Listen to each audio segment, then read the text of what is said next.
un sistema eléctrico que sea una conexión serie de resistencias, inductancias y capacitores, ¿sí? O sea, a este sistema le vamos a llamar sistema RLC. ¿Sí? ¿Qué voy a modelar acá? Bueno, un circuito eléctrico relativamente sencillo donde tengo una fuente, ¿sí? Esta fuente le voy a llamar E de T. Podría ser una fuente sencilla de continua, como ser una pila, ¿está bien? Podría ser la red eléctrica, que acá tiene una función senoidal, ¿sí? O, bueno, o cualquier otra cosa más compleja, ¿está bien? Cualquier función del tiempo. Pero bueno, es lo que le aporta energía a mi sistema, ¿sí? ¿Sería el equivalente a qué cosa en el sistema mecánico? Esta fuente. ¿Qué es lo que aportaba energía al sistema mecánico?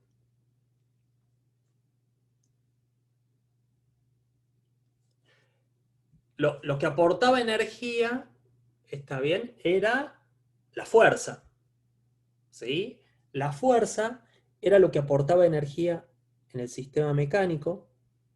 Vamos a poner acá un capacitor con constante C, ¿sí?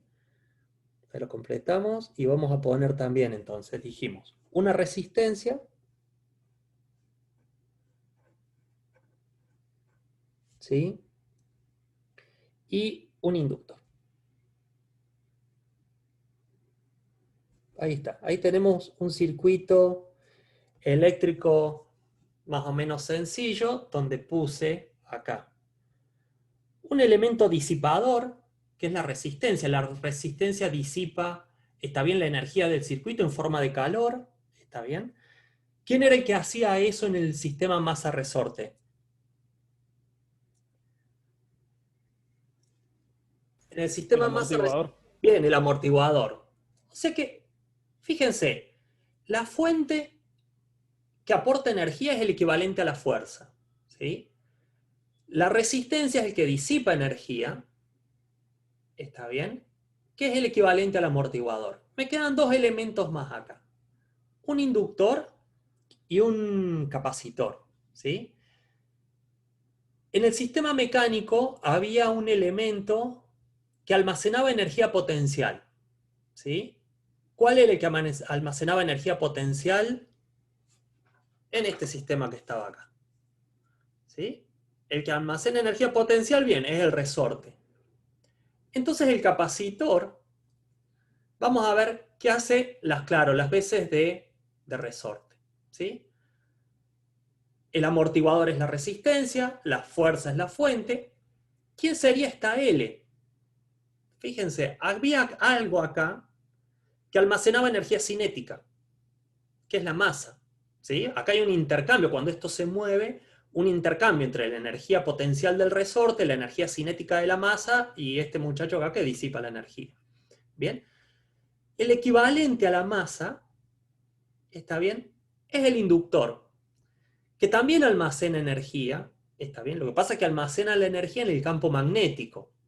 Ya vamos a ver entonces que hay una equivalencia entre el almacenamiento de energía en el campo magnético que hace el inductor y el almacenamiento de energía cinética que hace la masa, ¿sí? De hecho, vamos a ver que estos dos sistemas tienen una ecuación diferencial equivalente, ¿sí? O sea, uno es un sistema mecánico, el otro un sistema eléctrico, pero los dos tienen una ecuación diferencial que es equivalente, ¿sí? Bueno, encontrémosla para esto. Si yo acá tengo una fuente, eso va a generar una corriente, ¿sí? Y que depende del tiempo, ¿bien? Y esa corriente va a generar una caída de potencial en cada elemento, dado por estos signos, ¿sí? La caída de potencial es más menos porque la corriente va hacia allá, entonces en todos es más menos. ¿Bien? Bueno, veamos qué tenemos acá para poder armar la ecuación diferencial de este modelo. yo la ecuación diferencial, en vez de usar la corriente como variable, voy a usar la carga. ¿Sí? Ya vamos a ver por qué, porque básicamente la tensión en el capacitor depende de la carga, entonces me conviene usar, en vez de usar la corriente, yo sé que la corriente es la derivada de la carga respecto del tiempo, esto lo vieron sí en electromagnetismo, entonces yo lo que voy a tratar de escribir es todo en función de ¿quién? De Q de T. ¿Sí? Es decir, de la carga. ¿Bien? Veamos para este caso, así como analicé la fuerza que ejercía cada uno de los elementos en el sistema masa-resorte, veamos cuál es la tensión o la caída de tensión en cada uno de estos elementos. ¿Sí? Podría decir que la tensión B en la resistencia, ahí me ayudan los electricistas, ¿a qué es proporcional la caída de tensión en una resistencia?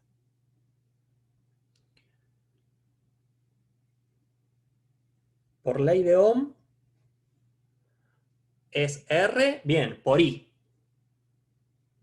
¿Sí? A medida que tengo más corriente, aumenta la caída de tensión por ley de Ohm. Bien. Esta I es la derivada de la carga, así que también la puedo escribir a esta tensión como R, ¿sí? Por dQ a dt. Bien. Tengo entonces el comportamiento de la resistencia. Vamos al inductor, ¿sí? Así seguimos en orden. B de L, ¿sí? El inductor, si recuerdan de electromagnetismo, se opone a la variación de la corriente, ¿sí? No a la corriente en sí. Si suponemos que es un inductor que no satura, que se comporta de vuelta en forma lineal, está bien. La caída de tensión en el inductor es proporcional a la variación de corriente. Es decir, no a I, sino a la derivada de I respecto del tiempo. ¿Sí? Si acá circula una corriente constante en un inductor ideal, la tensión a bornes es nula. ¿Sí? Si se opone a la derivada de corriente. Entonces, si yo varío la corriente muy rápido, esta tensión es muy alta. ¿Sí? Es el efecto que usan, por ejemplo, para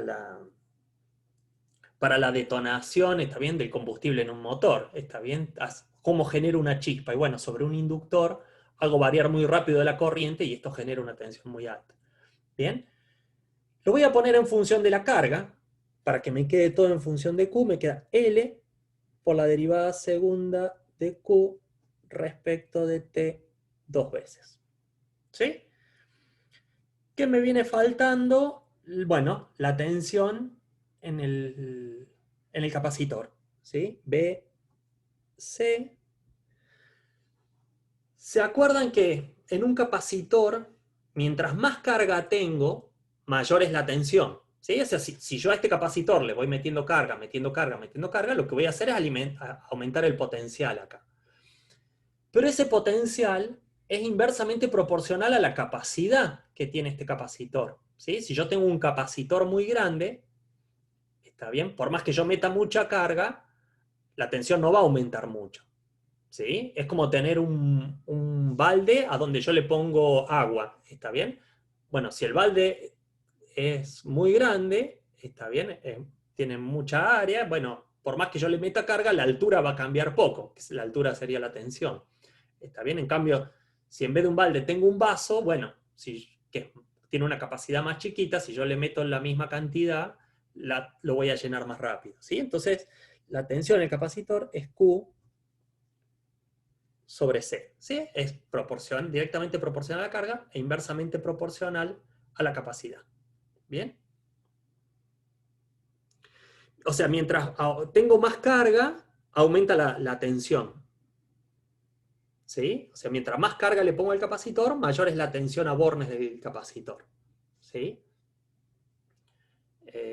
Estos capacitores están en todos lados, en todo circuito eléctrico tenemos en general estos tres elementos. ¿Bien?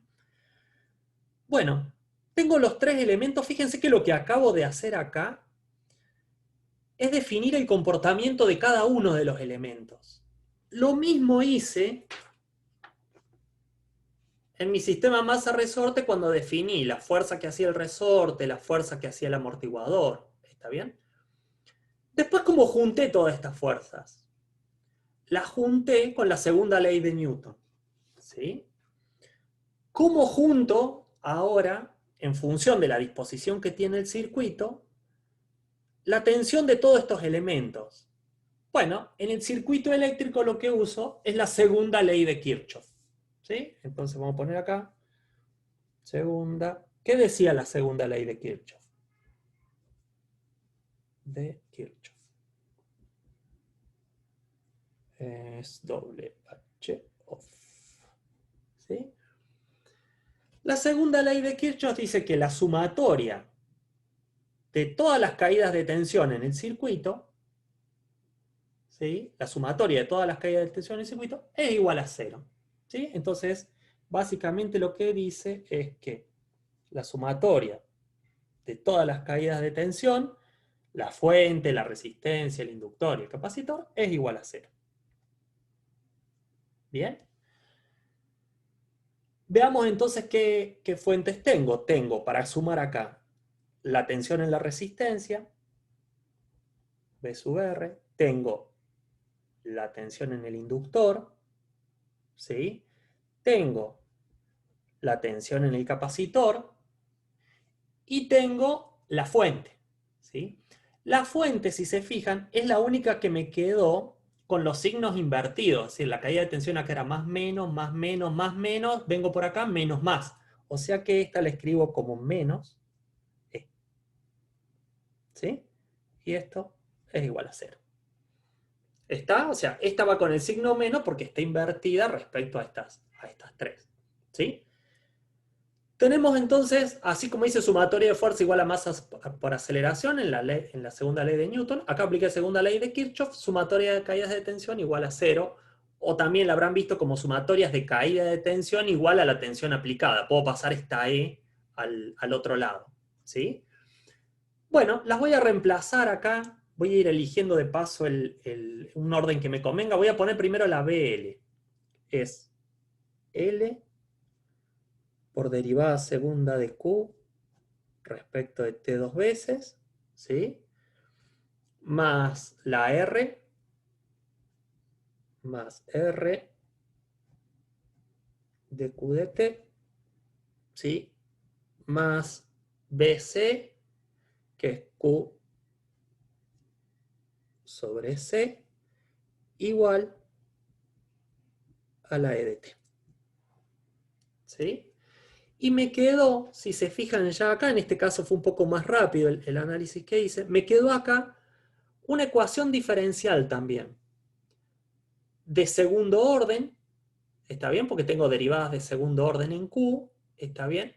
Que también es lineal, porque fíjense que Q está siempre en forma lineal, ¿está bien? Con coeficientes constantes, porque L, R y C son coeficientes constantes, ¿está bien? Y no homogénea, porque está igualada a algo que puede ser función de t. ¿Sí? Entonces, esta de acá es la ecuación diferencial que modela este circuito serie RLC. ¿Sí? Los electricistas y los que estudian telecomunicaciones van a trabajar o ya están trabajando. No sé cómo vamos con el tiempo porque lo ven en simultáneo con nosotros. Ya están trabajando con esta empezando a trabajar con esta ecuación diferencial. ¿Sí? Al igual que el sistema mecánico, tiene condiciones iniciales.